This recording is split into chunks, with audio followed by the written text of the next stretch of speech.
معزز حاضرین و ناظرین، آپ دیکھ رہے ہیں حافظ عمر فاروق القاسم آفیشل۔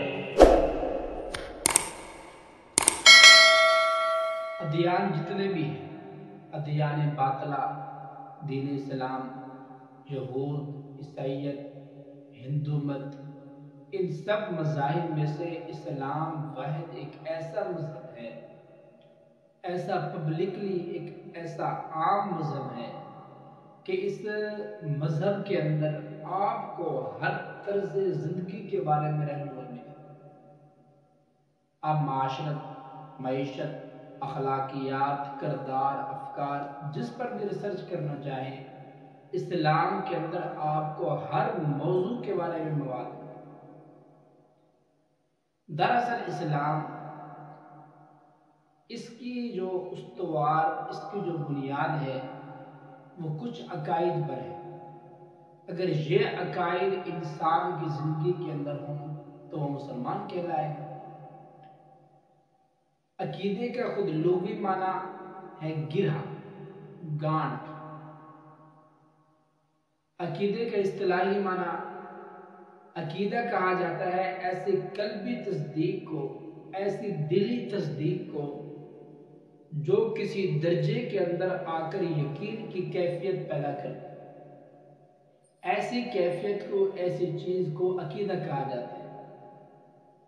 دین اسلام کی بنیاد عقائد پر ہے کہ جس بندے کے اندر، جس انسان کے اندر یہ عقائد ہوں گے تو وہ مسلمان ہے۔ یہی وجہ ہے کہ دین اسلام یہ عقائد پر اس کی بنیاد ہے، نظریات پر اس کی بنیاد نہیں۔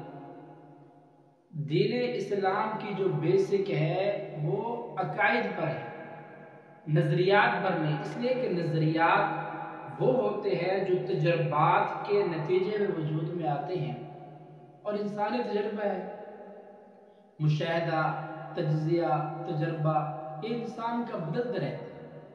جس طرح انسان کا مشاہدہ، تجربہ، تجزیہ بدلتے رہے تو اس کے نتیجے میں آنے والے نظریات یہ بھی بدلتے رہتے ہیں۔ لیکن اسلام، اس کی بنیاد عقائد پر ہے، چونکہ عقائد کا تعلق تجربات سے نہیں بلکہ عقائد کا تعلق وحی الہی پر ہے، اور وحی الہی نبی صلی اللہ علیہ وسلم کے بعد جب نبوت و رسالت منقطع ہوگی تو وحی الہی بھی منقطع ہوگی۔ اس کے بعد اب جو صورت باقی ہے، جو کچھ احکام باقی ہیں، جو کچھ دین باقی ہے، یہ سب کچھ کرتی ہے۔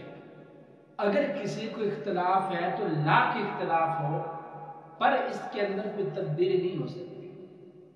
کسی بندے کا مائنڈ اس کو ایکسیپٹ، قبول کرتا ہے تو کرے، نہیں کرتا تو نہ کرے۔ لیکن اسلام ایک ایسی چیز ہے، جب اسلام ایک ایسی چیز ہے، اس کی بیسک اور بنیاد عقائد پر ہے، اور عقائد کا تعلق وحی الہی سے ہے۔ وحی الہی نبی صلی اللہ علیہ وسلم کے آنے کے بعد، حضور کے دنیا سے پھر چلے جانے کے بعد، نبوت و رسالت بھی ختم، وحی الہی بھی ختم۔ اب جو کچھ عقائد ہے اس کے اندر اگر کوئی اختلاف رکھتا ہے تو لاکھ اختلاف رکھے، لیکن اس کے اندر تبدیلی ممکن نہیں، کیونکہ اس کا تعلق سارا وحی سے ٹھہرا ہے۔ جب اس کا تعلق وحی سے ہے تو جب وحی میں کوئی رد و بدل نہیں ہو سکتا، مزید وحی نہیں آ سکتی، تو مزید عقائد کے اندر بھی کوئی رد و بدل نہیں ہو سکتا۔ نظریات پر نہیں، نظریات تو بدلتے رہتے ہیں، تجربہ بدلا، مشاہدہ بدلا، تجزیہ بدلا تو تجربہ بدل گیا۔ جب تجربہ بدلے گا تو بندے کا نظریہ بدل جائے گا۔ تو اس وجہ سے یہ فرق سمجھنا ضروری ہے مسلمانوں کے لیے کہ اسلام کی بنیاد عقائد پر ہے، اسلام کی بنیاد نظریات پر نہیں، اور وہ عقائد جن پر اسلام کی بنیاد ہے وہ ارکان اسلام۔ یہ ارکان اسلام یہ کل 5 ہیں۔ نمبر 1 توحید و رسالت، نمبر 2 نماز، نمبر 3 روزہ، نمبر 4 حج، نمبر 5 زکوٰۃ۔ یہ 5 چیزیں ہیں جن کے اوپر دین اسلام کی بنیاد ہے۔ چنانچہ بخاری شریف کی حدیث نمبر 8 نبی صلی اللہ علیہ وسلم کا فرمان، بنی الاسلام علی خمس، شہادت اللہ الہ الا اللہ وان محمد عبدہ ورسولہ، اقام الصلاۃ، ایتاء الزکوٰۃ، حج البیت وتصوم رمضان۔ یہ سارے 5 ارکان اسلام نبی صلی اللہ علیہ وسلم نے اپنی زبان مبارک سے خود ارشاد